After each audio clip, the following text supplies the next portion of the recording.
Bienvenue à vous si vous nous rejoignez sur le plateau de la matinale de ce lundi 5 décembre. Il est largement temps de faire le point sur l'actualité de ce lundi matin. Actualité évidemment 100% Vendée et qui est chargée après un nouveau week-end qui a eu pas mal de rendez-vous, notamment autour de Noël. Et c'est d'ailleurs ce qui nous attend d'ici la fin de cette demi-heure. On va d'abord, alors non pas avoir Noël, mais on va commencer par un petit débrief du Téléthon. Et un débrief du Téléthon loin des grands événements. À travers 2 exemples en Vendée dès le début du journal, vous allez voir que tout le monde s'y est mis ce week-end pour aider la recherche sur les maladies rares. On va revenir aussi donc sur le premier marché de Noël du Davio. Oui, c'était la première fois en 40 ans ce week-end que l'écomusée de la Barre de Mont organisait ce genre d'événement. Alors pas de soie à la ningle au programme, contrairement à l'été, mais d'autres traditions du nord-ouest vendéen à l'approche de la fin de l'année que vous allez pouvoir découvrir. Et puis dans un quart d'heure également, nous aurons le point sur toutes les rencontres sportives, ou en tout cas la plupart du week-end, puisqu'il sera temps de retrouver Alexandre Lenaour avec son journal des sports. Avant de développer tout ceci, je vous propose de regarder quand même la météo. Il fait froid ce matin en Vendée, c'est finalement une journée assez normale. On a eu une nuit dégagée, résultat, eh bien, il y avait le pare-brise à gratter avant de pouvoir partir ce matin. À l'est, vous allez avoir du brouillard encore pour quelques temps avant la pause méridienne. À l'ouest, plutôt des brumes. Et donc, nous frôlons, vous le voyez, le négatif. Cet après-midi, c'est un lundi au soleil, mais bien couvert. On gagne quelques degrés par rapport à ce matin. 6, 7 dans les terres, un tout petit peu plus sur la côte. Je vous propose, dans ce contexte, de regarder notre baromètre des énergies. Baromètre avec EcoWatt que nous avons lancé il y a quelques semaines maintenant. Des températures négatives, on l'a dit au réveil, en ce lundi. Pour autant, tous les voyants restent au vert pour le moment. Nous sommes à un niveau de consommation d'électricité encore habituel. Pas de système électrique tendu, voire très tendu, que ce soit pour aujourd'hui ou pour les 3 prochains jours. On va regarder les heures de marée également dans nos infos pratiques, comme d'habitude, chaque matin, du lundi au vendredi. La prochaine pleine mer, eh bien, c'est cet après-midi. Au niveau des coefficients, ce qui est intéressant, c'est que nous sommes à un moment de bascule, pile au milieu, 70-72, c'est-à-dire qu'on est à la bascule entre les vives eaux et les mortes eaux. On est vraiment en milieu de tableau. On va demander à Antoine maintenant notre carte des marchés alimentaires du lundi, toujours très peu, 4 rendez-vous, Noirmoutier, Les Sables, Jars-sur-Mer et Benay, et ce évidemment en attendant les prochains marchés de Noël en Vendée qui vont être organisés en fin de semaine. Pour l'éphéméride, nous fêtons les Géraldes dans ce 5 décembre. Les Géraldes et logiquement les Géraldines ou encore les Garis. Bonne fête à vous tous. C'est la journée mondiale du bénévolat, l'occasion de saluer les quelques 120 000 Vendéens qui seraient engagés dans une association. Le soleil, et je terminerai les infos pratiques là-dessus, se couchera ce soir à 17h18. On passe au journal.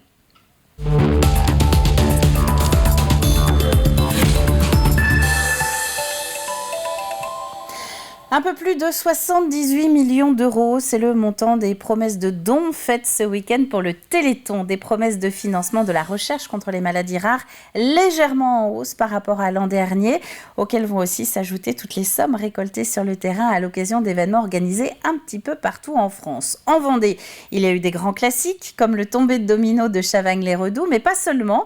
D'autres initiatives moins médiatisées ont aussi eu leur succès. Alexandre Debray.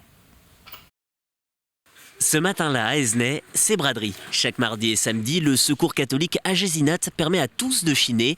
Mais aujourd'hui, tous les dons vont au Téléthon. Si certains sont venus exprès pour l'événement, d'autres au contraire le découvrent. Je n'étais pas du tout au courant. Mais c'est une très bonne chose que le Téléthon, effectivement, puisse travailler en collaboration avec d'autres associations. C'est le plaisir de voir les gens qui viennent. Et quand ils prennent quelque chose dans leurs mains, qu'on leur dit un prix maudit, qu'ils disent « Oh ben c'est pour le Téléthon, vous arrondissez, vous mettez telle somme ». Alors vraiment, on sent que c'est une association qui est très soutenue. Cette année, la vente a permis de récolter plus de 900 €, 300 de plus que l'an dernier. Pour l'association, au-delà du chiffre, c'est surtout le moment de s'engager. Le Secours catholique du secteur participe tous les ans, depuis très nombreuses années, depuis le début je pense, par cette formule de braderie. Qui est la formule la plus adaptée pour nous. À quelques kilomètres, à Saint-Julien-des-Landes, l'engagement revêt une toute autre forme. Bien joué. Ici, pas d'association solidaire, mais une sportive pour cet événement rassemblant des passionnés de pétanque. Quelques curieux sont venus pour l'effort, mais surtout beaucoup d'adhérents à la pétanque landaise. Je suis là tous les samedis, donc pourquoi déroger à la règle, voilà. Donc en plus pour le Téléthon, donc c'est une bonne association caritative. Nous, il n'y a pas de compteur là, vous voyez, là, les dons, je sais pas trop où ils en sont, mais bon, bah voilà, nous notre façon d'apporter notre pierre à l'édifice, voilà, c'est de venir taper la boule entre amis, et je vous dis encore une fois, boire un petit verre de vin chaud, tout ça dans la bonne ambiance et la bonne humeur. Dès que t'es filmé, tu joues bien. Sa chambre, ça rit, mais surtout ça donne dans cette amicale de boulistes. 3 rencontres se sont déroulées mardi, jeudi et ce samedi, avec en cumulé près de 70 personnes. Grâce à ce nombre, le club affiche quelques dons. Cette année, avant cet après-midi, on était déjà à 300 €. On s'organise, chacun met un don dans la petite boîte qui est là-bas. Et puis, bien sûr, après, tout ce qui est buvette et tout ça, ça vient augmenter la cagnotte. Une cagnotte bien gonflée chaque édition par les nombreux événements organisés. L'an dernier, près d'1,2 million d'euros ont été récoltés grâce aux manifestations de Vendée. Et les dons sont encore possibles par téléphone au 36 37 ou par internet jusqu'à vendredi si vous aussi vous souhaitez participer à ce Téléthon 2022. Ouverte depuis 8 mois maintenant au Sables d'Olonne, la maison départementale des solidarités et de la famille a été officiellement inaugurée il y a quelques jours à peine. Plusieurs spécialistes de l'enfance et de la famille y reçoivent gratuitement tous ceux qui ont des questions sur les démarches administratives concernant la famille évidemment ou qui ont besoin de rencontrer des professionnels de l'enfance. Une nouvelle adresse qui est en fait la réunion en un seul et même lieu de 3 structures jusqu'à présent séparées. La Maison des Solidarités et des Familles au Sables d'Olonne va accueillir toutes les familles qui ont besoin, qui peuvent être en difficulté, depuis la maman enceinte, depuis les jeunes nourrissons, en passant bien évidemment éventuellement par des adolescents en difficulté. Et puis de l'autre côté, de l'autre bout de notre vie, à travers ceux qui arrivent au-delà de 60 ans et qui peuvent avoir des problèmes d'autonomie, ceux qui peuvent avoir des problèmes d'handicap. Eh bien, ici, vous trouverez tous les services que le département peut offrir, cet accompagnement nécessaire des Vendéens un peu plus en difficulté. Et cette nouvelle maison des solidarités sablaises accompagne à ce jour 2700 familles. Puisque nous sommes au Sable, des images également de cette épicerie participative qui va ouvrir du côté de Château d'Olonne. L'épice Sablais proposera des produits locaux à ses adhérents. Oui, ses adhérents, car les clients n'y seront pas anonymes. Ils prendront part à la vie même du commerce, que ce soit financièrement ou matériellement. Écoutez. C'est un moyen donc, pour commander donc, des produits locaux. Et en contrepartie, la partie collaborative, on demande aux gens de donner 2 heures de leur temps par mois voilà, pour aider du coup, l'association à vivre, pour réceptionner les produits, pour faire les livraisons de produits, pour achalander du coup, l'épicerie, voilà, faire un peu de ménage, faire des ateliers. Et je pense que les gens, c'est ce qu'ils recherchent, en fait, le contact humain, participer et être voilà, source d'initiative sur un tel projet, je pense que c'est ce qui les emballe le plus. Ouais. Un mot de politique également avec Bruno Retailleau, qualifié ce week-end pour le second tour de l'élection au sein des Républicains. Le sénateur de la Vendée, ancien président du conseil départemental puis du conseil régional des Pays de la Loire, fait face à Éric Ciotti pour obtenir le siège de président du parti. Le deuxième tour est prévu le week-end prochain. À 40 ans, c'était sans doute le bel âge pour commencer à fêter Noël. Et oui, c'est en tout cas cette année que le Davio, l'écomusée de la Bardemont, a organisé pour la toute première fois un marché de Noël au beau milieu de ses marais et au sein même de ses bourrines. Une ouverture hivernale qui a permis aux visiteurs de s'initier aux traditions maraîchines le temps d'une visite. Agathe Poulet. La magie de Noël s'installe dans le marais breton vendéen à travers diverses animations comme cet atelier de couronne en troll, cette corde en foin autrefois réalisée par les maraîchins. Parmi les participantes, Bernadette se laisse guider par sa créativité. J'essaie de bricoler des petits nœuds avec de la toile de jute, du ruban, des petits fruits, des pommes de pin. Voilà, de fabriquer soi-même et ensuite de l'accrocher à notre porte.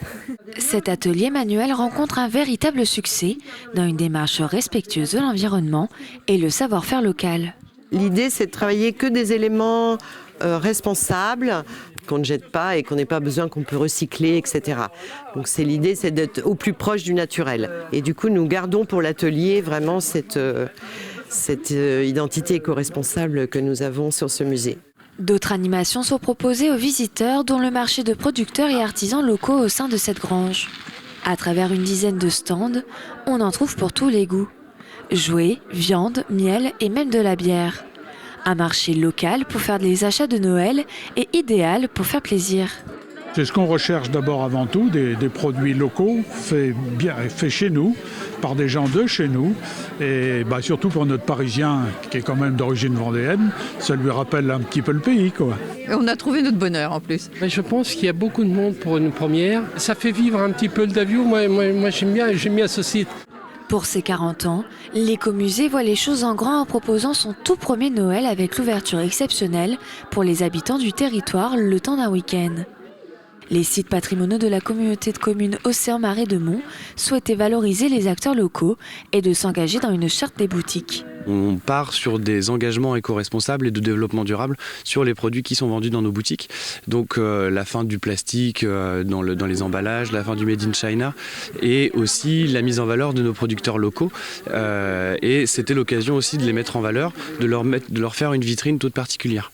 Ce premier Noël au Davio a réuni plus de 500 personnes. Le musée souhaite faire une deuxième édition de son marché pour faire perdurer la magie de Noël. On va ouvrir notre page sport à présent et nous allons commencer avec du basket. Ça, c'était hier après-midi à La Roche-sur-Yon.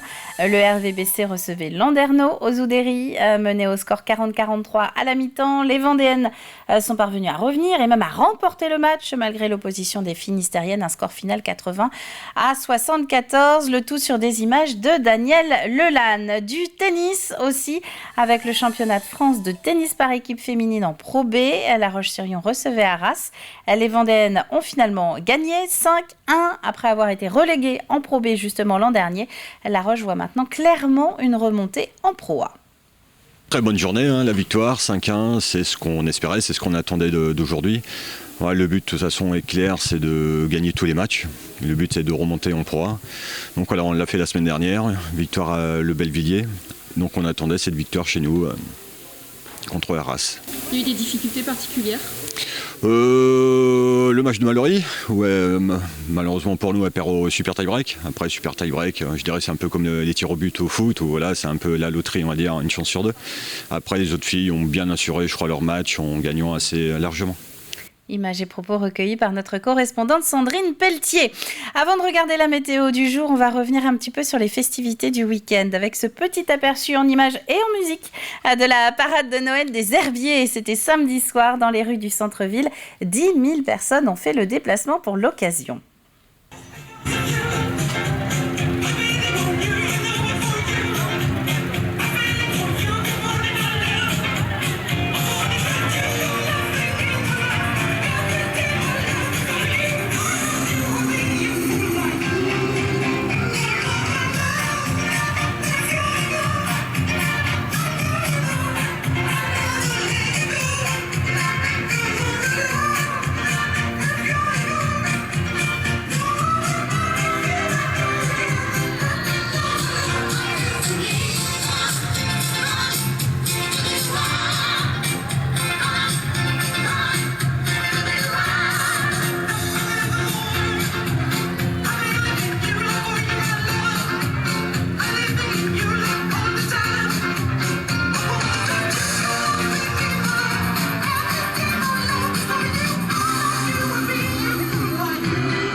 Vous nous remercierez de vous avoir mis la musique dans les oreilles pour toute la journée. Ça, c'est pour l'actu du jour. On va passer maintenant aux prévisions météo détaillées des prochaines heures. Alors, il faut bien se couvrir. C'est un petit peu le mot d'ordre pour ce début de semaine.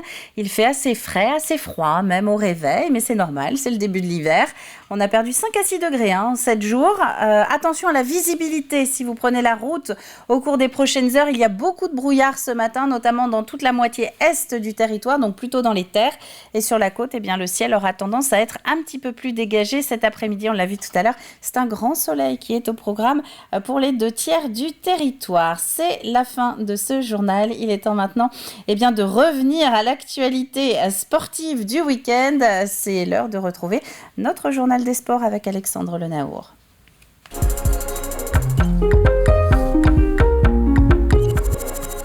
Bonjour Alexandre. Bonjour Caroline. J'espère que vous avez la petite musique des bronzés en tête là pour faire notre... pour toute la journée, au moins pour le JDS. Alors on est parti. De quoi on va parler aujourd'hui? Un programme qui est un petit peu chargé, je crois. Oui, chargé. Il n'y avait pas que l'équipe de France de football. Ah bon? J'ai quand même du football à vous proposer, mais du basket, du hand et aussi du tennis. Donc il y a de quoi faire, vraiment. Et on va commencer justement avec du basket. On l'a vu tout à l'heure dans le journal, on en a vu quelques images. Ligue féminine, c'était la 5e journée.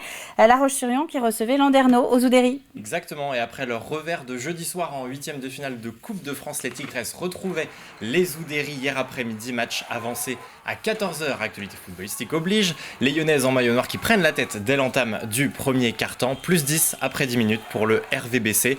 Un deuxième quart plus en dents de scie alors qu'elle mène 40-30. Les joueuses de Manu Body encaissent 13 points de suite. Les Bretonnes repassent devant les Vendéennes en fin de deuxième quart-temps et c'est bien Landerneau qui va mener à la pause 43-40. Les intentions vont être meilleures. De retour sur les parquets, le RVBC impose un 23-10 aux Finistériennes dans ce troisième quart. Plus 9 au moment d'entamer les 10 dernières minutes. Mais Landerneau repart de l'avant et reste au contact. Les Vendéennes vont pourtant tenir bon et s'imposer. Donc 80-74. Deuxième victoire de rang pour le RVBC. Une victoire sur courant alternatif pour Manu Body, le coach des Tigresses, au micro de Daniel Lelanne. Ça a été un beau match. Les deux équipes ont eu leur passage. Nous on fait un bon premier et un bon troisième et puis on est vraiment trop sur courant alternatif sur le deuxième et quatrième quart-temps et Landerneau fait un vrai quatrième quart-temps, un vrai dernier run pour revenir, donc voilà, c'est une équipe qui a du cœur, qui s'est battue, qui a rien lâché et qui a offert un beau petit match de basket cet après-midi, donc c'est bien pour le basket français, parce que quand tu vois des beaux derbys comme ça entre Landerneau et La Roche, voilà, c'est bien pour le basket. Et puis après, nous c'est de peaufiner notre basket au niveau de notre collectif, c'est super important. On a vu des belles situations, mais il n'y en a pas assez. Si on en avait eu plus un peu, parce qu'on les a bien identifiés, les filles les ont, je pense que voilà, on pouvait avoir un écart plus conséquent à la fin. Alors vous nous avez promis aussi du football vendéen, Alexandre. 9e journée, La Roche VF Pouzauges. Et il y a eu beaucoup de buts aussi, on va le voir. C'était la reprise d'ailleurs en N3 après 15 jours de trêve avec un derby entre le leader La Roche VF en rouge et Pouzauges en blanc. Il valait mieux arriver à l'heure à Henri Desgranges. 4e minute, Axel Damin parfaitement lancé en profondeur qui vient tromper le gardien de Pouzauges 1-0. Et puis ce même Axel Damin, déjà buteur, qui transperce la défense pour servir en retrait Sonny Butro aux 10 minutes de jeu et 2 buts à rien. Et ça va même faire 3-0 à la 24e. Axel Damin, encore et toujours à la baguette, signe une deuxième passe décisive. Le buteur Quentin Bonnet vient enfoncer Pouzauges. Mais les Pouzaugais se reprennent et réduisent la marque. Avant la pause, 40e minute à la suite d'un coup franc, Samir Chiba trouve la tête d'Eddy Caspar. Ça fait 3-1 pour La Roche VF au moment de rentrer au vestiaire. Pouzauges va revenir fort en deuxième période et une entame récompensée à la 48e. Déjà passeur, Samir Chiba remet Pouzauges en ordre de marche. On l'a vu, pied gauche, lucarne, ça fait 3-2. Les Lyonnais penseront même tenir ici un 4e but. Je voulais quand même vous le montrer, une frappe de 40 mètres. Mais le but sera finalement refusé car le ballon n'avait pas été replacé au bon endroit après la faute. On en restera donc là. La Roche VF tient son succès 3-2. Il reste seul leader au classement. On va écouter la réaction du coach des Lyonnais, Frédéric Reculot, au micro de Daniel Lelanne. On fait une très belle première demi-heure où on score 3 fois et logiquement, je pense qu'on aborde des matchs de la meilleure des façons, en étant bon, en étant beau et en étant efficace. Donc la chose rêvée pour un entraîneur, mais voilà. Après c'est vrai que sur le dernier quart d'heure, on a reculé, on a subi les affronts de l'adversaire parce que je pense qu'on a baissé aussi physiquement, parce qu'on a beaucoup donné sur cette première demi-heure. Et puis il marque sur un coup de pied arrêté, donc c'est dommageable, mais c'est vrai que c'est une fois de plus, on prend un but sur coup de pied arrêté et c'est pas le premier de cette saison, c'est la majorité des buts qu'on prend. Puis après en deuxième mi-temps, on savait que cette équipe de Pouzauges avait les moyens de nous embêter. On avait quelques retours de joueurs avec des manques athlétiques, des manques de temps de jeu sur les derniers matchs et ça s'est ressenti d'entrée où on a subi leur affront et ils marquent logiquement leur deuxième but. Il a fallu patienter, reprendre un peu, mettre un peu le pied sur le ballon, mais sans forcément être très, très dangereux. Donc c'est ce qu'il va falloir qu'on travaille, qu'on améliore sur les prochains matchs, quoi. On va quitter les terrains pour retrouver les cours. On parle de tennis maintenant, championnat de France par équipe féminin. 3e journée, le TEY Tennis Entente-Lyonnaise qui recevait Arras. Tout est parfait dans le lancement, Caroline. Ah, merci. Troisième journée, mais c'était... Ça fait pro, hein. C'est très très pro. Troisième journée, mais seulement le deuxième match est bien pour les Lyonnaises. 4 simples et 2 doubles au programme. Ça commençait à 11h donc au Terre Noire. Et les joueuses du TEY emmenées par Mathieu Incourt ont confirmé leur victoire la semaine passée à Villiers-le-Bel. 3/4 au simple pour le TEY. Défaite de Mallory Noël, mais victoire, on le voit ici au premier plan, pour Audrey Albier, Marine Partot et Théo Gravouille. Et au double, c'est un 2/2. La paire Albier-Partot que l'on voit ici au premier plan gagnant 2-7. C'est plus compliqué pour Angela Fitaboulouda et Mallory Noël qui s'imposent tout de même en 3-7, 10-4 dans le super tie-break. Succès 5-1 donc du tennis Entente-Lyonnaise. Les mots de Mathieu Incourt sont interrogés par Sandrine Pelletier hier après la rencontre et vous allez l'entendre, l'objectif de la saison est plutôt clair. Très bonne journée, la victoire, 5-1, c'est ce qu'on espérait, c'est ce qu'on attendait d'aujourd'hui. Ouais, le but de toute façon est clair, c'est de gagner tous les matchs. Le but c'est de remonter en Pro A. Donc voilà, on l'a fait la semaine dernière, victoire à Le Belvilliers. Donc on attendait cette victoire chez nous contre Arras. Il y a eu des difficultés particulières Le match de Mallory, malheureusement pour nous, elle perd au super tie-break. Après super tie-break, je dirais c'est un peu comme les tirs au but au foot, où voilà, c'est un peu la loterie, on va dire, une chance sur deux. Après les autres filles ont bien assuré, je crois, leur match en gagnant assez largement. Alors du handball à présent, je vais essayer de faire aussi pro que pour le tennis. National 3 masculine, c'était la 10e journée, le slam qui recevait Nantes. Et on va donc terminer, vous l'avez dit Caroline, avec du handball. Samedi soir à Aubigny, les Clouseaux, les Vendéens, tentaient de décrocher un 3e succès de rang. Le slam, on va le voir en maillot rouge, entraîné dans un début de match très compliqué. Les deux équipes se répondent tour à tour. Les locaux sont devant à la 20e et mènent de 11-9. Mais ce sont bien les visiteurs Nantes qui terminent mieux. En supériorité numérique, les Nantais en fin de première période. La faute à 3 exclusions de 2 minutes contre le slam. À la pause, les Vendéens courent après le score. Nantes est devant 16-14. Le slam va ensuite rater son entame, un sevré de but pendant tout de même près de 10 minutes et Nantes creuse l'écart dans un début de deuxième sous tension. On le voit, ça s'accroche de part et d'autre. Deux Nantais suspendus coup sur coup. Le slam écope aussi de 2 minutes. Un carton jaune même pour le coach vendéen Mehdi Sedouki. Et à 10 minutes du terme, le slam est toujours derrière de 6 buts. Ça ne passera pas. Défaite 21-28. Fin de série donc pour le slam. Et je vous propose d'écouter la réaction de Mehdi Sedouki. Vous allez l'entendre, il ne mâche pas ses mots au micro de Sandrine Pelletier. On a été nuls. Voilà, on a été nuls. On s'est pris pour d'autres et voilà. On restait sur 2 matchs plus qu'intéressants. On avait gagné chez le premier et chez le deuxième. Et je pense que ça fait tourner la tête à certains qui ont cru que ça serait facile. Rien n'est facile dans le hand. Si on met pas les ingrédients, on perd. L'arbitrage, c'est pas ce qui explique la défaite, mais l'arbitrage aide vraiment pas le match. Nous aide pas le match. Et pour moi, ils ont pas fait ce qu'ils avaient à faire. Je pense qu'on n'a pas abordé le match comme il fallait. On avait bien travaillé pourtant dans la semaine. On était d'accord pour se dire qu'il fallait continuer avec l'intensité, l'impact. Et on n'a pas mis d'intensité, on n'a pas mis d'impact en défense. Il n'y avait pas d'entraide, il n'y avait pas de solidarité. On loupe des tirs, on perd des ballons qu'on n'a pas le droit. On peut être plus fort que l'adversaire, mais si on est pas bon dans les fondamentaux, on peut pas gagner un match. Bon, j'espère que nous, on n'a pas été nuls, Alexandre, ce matin. Merci pour votre journal des sports. Il y a des moments qui vont rester cultes, je pense, dans ce JDS. Le sport, ça continue quand même sur TV Vendée. C'est rendez-vous ce soir avec 85 chrono. C'est ça, à 18h45, avec toutes les images, les classements et puis les résultats, évidemment, des rencontres de ce week-end. Eh bien, merci à vous. Allez vous entraîner un petit peu. Merci, Alexandre. On va passer sur le temps qu'il nous reste au jeu de la matinale.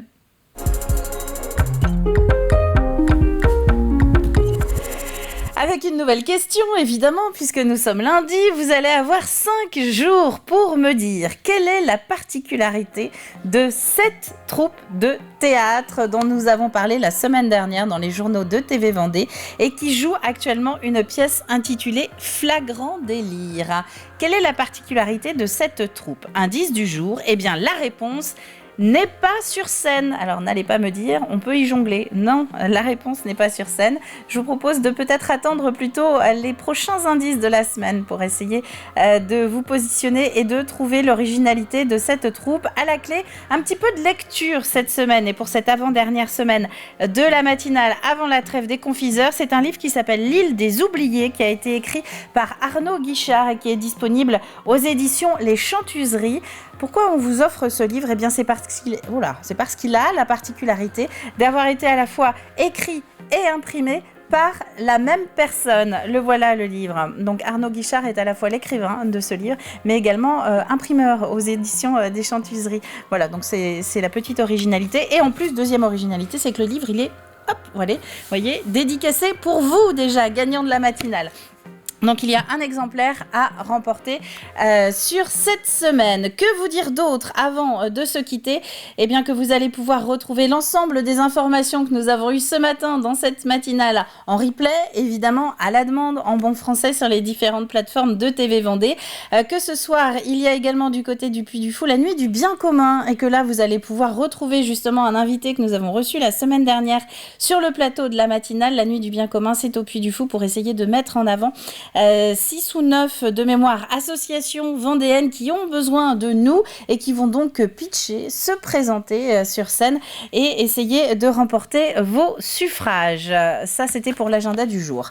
On va se quitter là-dessus. Je vous souhaite à tous un très très bon lundi. On se retrouve demain dès 7h en direct dans un nouvel épisode de la matinale. D'ici là, je vous souhaite à tous une très bonne journée et à demain.